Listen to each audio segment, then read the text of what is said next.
Nature हमारे मानव जीवन का एक अभिन्न अंग, जिसके बिना हमारा सर्वाइवल मुश्किल ही नहीं असंभव। इसका एक प्रमुख पार्ट है हमारे जंगल। जी हाँ, मैं बात कर रहा हूँ हैदराबाद के 400 एकड़ जंगल की। नाम है काचा गाची बॉली, जिसे अभी कुछ दिन पहले डीप फॉरेस्ट यानी काट कर उस पर एक बड़ा आईटी सेक्टर बनाने की बात हो गई, जिसको आप जैसे और हमारे जैसे लोगों की पहल ने आज उस पर स्टे ऑर्डर डाल दिया और हमने प्रकृति को नष्ट होने से बचाया। लेकिन ये चीज, ये टेम्परेरी चीज, इसको परमानेंट करना पड़ेगा। और ऐसे और भी दुनिया में जहां जहां ऐसी चीजें चल रही है, उसे रोकने में मुहिम लगानी पड़ेगी। ये हमारे जैसे लोगों की समझ है, जिसे हमें पूरी दुनिया तक फैलाना पड़ेगा।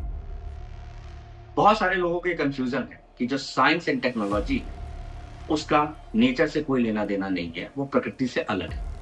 लेकिन वास्तविकता ये है कि ये सिक्के के दो पहलू की तरह, दोनों को साथ साथ चलना है और साथ चलेंगे तभी हमारे मानव जीवन का विकास है।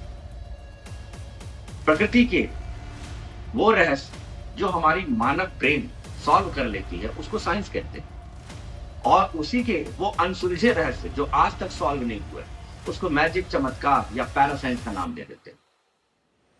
इतना ही, अगर इस हैदराबाद के ये जो जंगल अगर ये कट जाते, तो आपको पता है इसमें से कम 1.5 डिग्री सेल्सियस का टेम्परेचर उस शहर का बढ़ जाता। आप सोचिए, हैदराबाद का इतना शोर वाला, इतना ट्रैफिक वाला, इतना पॉपुलेटेड शहर, उसके बीच में एक सुंदर सी प्रकृति की देन, वो कैसे उस शहर को बचा के रख रही। ये जो उनके वहां रहने वाले लोग हैं, उनसे पूछिए।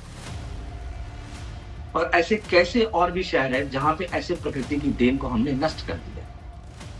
यही आईटी सेक्टर कल को किसी और भी पेड़ जमीन पर, किसी ऐसी जगह पे भी बन सकता है जहां पे प्रकृति का कोई लेना देना नहीं। क्योंकि ऐसे फॉरेस्ट, ऐसे जंगल को डेवलप होने में सैकड़ों हजारों साल लगते हैं, जिसको नष्ट करने में कुछ महीने लगते हैं।